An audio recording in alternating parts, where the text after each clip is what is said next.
retrouvons à Toulouse où je vais tester le métier de coiffeur chez Milly Cuts. Je vais donc apprendre comment préparer une couleur, comment faire un chignon, peut-être même que j'aurai le droit de couper les cheveux de Miguel. N'importe quoi. Est-ce que tu veux tenter? Est-ce que tu veux qu'il te serve de cobaye? Mais il veut bien se faire couper les cheveux. Par toi? Ou pas. Émilie m'accueille pour une journée dans son salon où nous allons découvrir ensemble, enfin surtout moi, le métier de coiffeur, les avantages, les inconvénients, ainsi que tout ce qu'englobe le métier de gérant de salon de coiffure.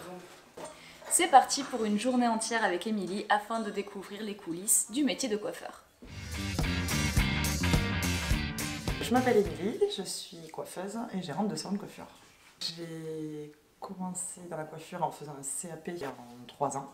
Par le biais de la chambre des métiers. Puis j'ai fait un brevet professionnel en 2 ans, en alternance, une partie en entreprise et une partie en études, voilà. J'ai été donc salariée en tant que coiffeuse polyvalente dans des salons de coiffure. J'ai démissionné après une dizaine d'années pour m'installer à mon compte en tant qu'indépendante à domicile. J'ai fait ça pendant 6 ans et là j'ai ouvert le salon de coiffure juste après, voilà, le temps de faire une clientèle. J'ai décidé de passer en salon puisque je perdais beaucoup de temps sur la route. Donc il y avait une fatigue physique et mentale avec les bouchons à Toulouse. Donc voilà, 4 heures de voiture minimum par jour. Du coup les journées commençaient très tôt et finissaient très tard pour arriver à mettre des clients sur toute la journée. Donc du coup le salon est venu naturellement à force d'épuisement. En tant que coiffeuse, on part en salaire le plus bas sur un SMIC. On peut atteindre jusqu'à 1002 sur les premiers salaires. Ouais. Et après, en passant responsable, on peut atteindre 1005 et après sur un super poste, gros salon, 2000 €. Bon, ce sont quand même des postes plus rares en tant que salarié. Après, en tant que responsable, enfin en tant que gérant, donc créateur de salon, notre salaire, on va dire qu'il va complètement dépendre de ce qui va rester à la fin du mois. Dans mon cas, on est vraiment encore sur les tout débuts d'activité. On va dire ici, de mon côté, moins d'un SMIC, mais la plus grosse rémunération, c'est celle le plaisir de travailler comme on l'entend. Puis c'est surtout qu'on mise plus sur l'avenir.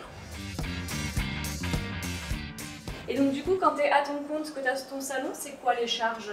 Déjà on a le loyer, divers crédits d'équipement, c'est-à-dire équiper son salon, donc ça fait partie des charges à prévoir dès le départ. Crédit d'aménagement, les charges type RSI, on va avoir tous les frais de fonctionnement, l'électricité, l'eau, les commandes produits. Tous les frais de communication, les salaires du personnel, les assurances, assurance du local, assurance pour la clientèle. Puis après il y a plein d'autres charges, notamment le fait d'être dans un salon de coiffure, on passe de la musique, donc on doit cotiser auprès de la SACEM, voilà. Les TVA à reverser sur chaque prestation. Là dans l'ensemble, globalement, ça on va dire c'est les charges les plus courantes, celles qui me viennent en tête le plus rapidement. Voilà. Ok, oui, donc il reste pas forcément grand chose à la fin. On espère que ce montant-là couvrira notre vie privée. Alors, je vais te montrer comment réaliser une coiffure qui va donner un rendu de chignon très simple et facile à réaliser. Donc l'idée c'est que tu puisses la refaire après moi. D'accord.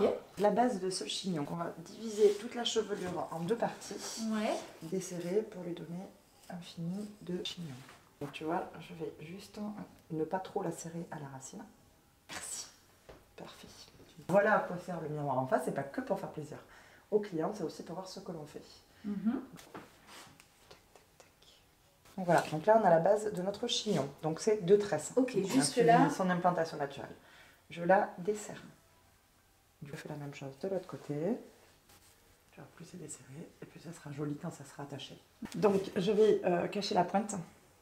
Donc je le replie et je vais simplement, avec des épingles, piquer ici pour le faire tenir. Voilà, donc là tu vois, la tresse quand elle est desserrée, elle vient vraiment habiller le bas de la nuque. Voilà, tu vois, le rendu de la coiffure sur l'arrière, on a quelque chose juste entremêlé. Donc là on est vraiment sur un chignon le plus basique à réaliser. Classique, mais c'est et de devant, tu vois, elle a un petit effet un peu naturel avec ses petites mèches. Et là, ça suit la forme de son visage. Et ça, c'est quelque chose que tu peux arriver à reproduire. Et ben, on va essayer. Tu le sens? Ouais. Allez. Alors, c'est parti.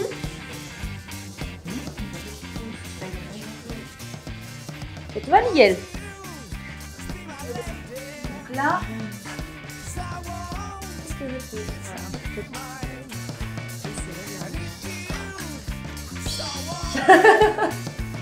j'aime bien. Là, Mais oui.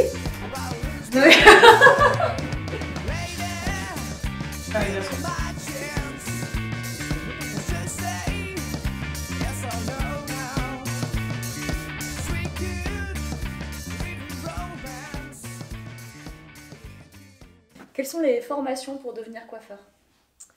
On démarre par le CAP, ou dans le cadre d'un lycée professionnel, ou par le biais de l'apprentissage. En apprentissage, on passe plus de temps en entreprise, donc on est plus confronté à la réalité du travail. Ouais. Alors qu'en lycée professionnel, on va quand même passer plus de temps en cours. Et après, c'est des stages en entreprise qui viennent rythmer le long de la formation.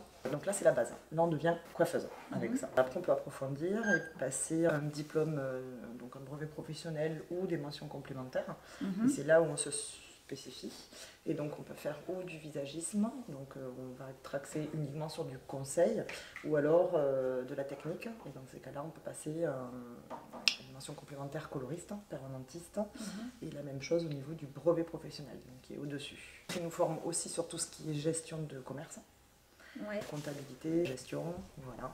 Ce qui est primordial quand tu veux devenir gérante de ton salon. Voilà. Okay. Donc là, on ne peut pas s'installer sans ce diplôme-là. D'accord. Voilà. Ok. Donc, on ne peut pas être coiffeur autodidacte. On n'a pas le droit d'exercer en tant que coiffeur sans avoir un diplôme, et notamment le minimum, c'est le CAP. Voilà. Oui, ce qui semble normal, ce qui est plutôt rassurant. C'est quoi un coiffeur polyvalent? C'est un coiffeur qui va gérer aussi bien la coupe que la technique. Donc la technique, c'est la coloration, les mèches, les défrisages, les permanentes, tout ce qui touche à des produits chimiques. Et la coupe, bon, couper les cheveux. Voilà. Donc là, c'est un coiffeur polyvalent. Et après, il y a des coiffeurs qui sont coupeurs. Des coiffeurs qui sont techniciens.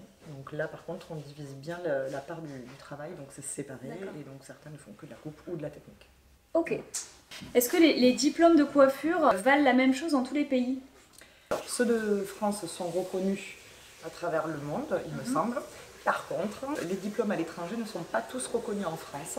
Les niveaux d'études ne sont pas tout à fait les mêmes. C'est une chance peut-être pour la France, on aime bien se positionner toujours au-dessus avec la cuisine, la coiffure ou autre. Mais il y a une valeur ajoutée au diplôme français. Voilà une bonne nouvelle. C'est des défauts d'un métier de service. La plupart du temps, on est debout. On va dire que les gens ne se rendent pas toujours compte que toute la journée, ce qu'on fait avec eux, on le fait avec d'autres personnes. C'est-à-dire les écouter, surveiller l'heure, qu'on soit dans les clous. Il faut qu'ils aient l'impression qu'on est à 100% avec eux, mais en même temps, on va être à 100% avec les prochains. Donc des fois, on est obligé de couper court sur certaines conversations ou des choses comme ça. Je sais pas si tu as des choses en tête. Les horaires aussi. Parce que bon, le salon il ferme à 19h, mais si on finit de coiffer à 19h30, on va pas dire à la cliente on vous désolé, le salon ferme, j'y vais quoi. Donc c'est vrai que pour ça on déborde souvent et on compte pas forcément les heures. Voilà, on travaille aux périodes où les gens sont disponibles. Les fêtes, les vacances.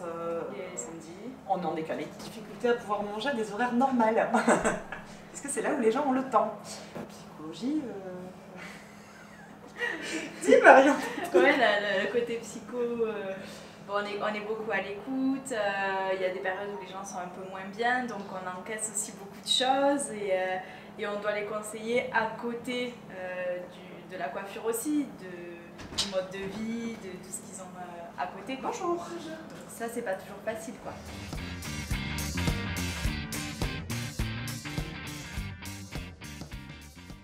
Le contact avec les gens, passer du temps avec eux, leur apporter le petit truc qui manque.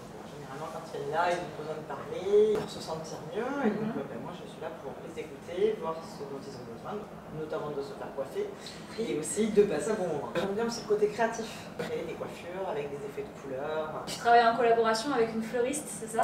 Oui, on imagine en quelque sorte ensemble des coiffures un peu plus originales avec des fleurs et voilà, plus créatif. Ok, voilà. Très bien. Déjà, c'est quand même important d'avoir un bon goût esthétique, on va dire. Repérer les volumes, conseiller les gens sur ce qu'ils vont bien. Arriver à se projeter, on va dire, dans l'espace et à imaginer ce que l'on va créer. Il faut être agréable, être souriant. Ouais, le sourire avec les clients, c'est hyper important. Il faut être plutôt manuel. Beaucoup d'écoute, c'est très important. Même si eux n'arrivent pas à exprimer leurs besoins, nous, on doit être capable de le comprendre. Bon ben voilà, Camille, tu as vu une journée type, accueillir les clients, les coiffer, les écouter, voilà, ça fait quand même partie du travail d'une coiffeuse. On les conseille, on les chouchoute. Du coup aujourd'hui on a eu des coupes, on a eu une coloration, on a eu un bon cadeau pour un atelier de coiffure, donc là clairement je lui apprends à réaliser elle-même une coiffure à faire elle-même. Voilà. Et surtout, j'ai appris à faire un chignon. Et oui, effectivement, et tu t'en es très bien sortie. Voilà. Vraiment félicitations, donc le chignon était bien réussi. Air Force One, c'est quoi ces jeux de mots? La vie des autres. Admiratif. Méditation. Speed Airman. Antique Air. James Bond. Salamèche. C'est quoi ces jeux de mots?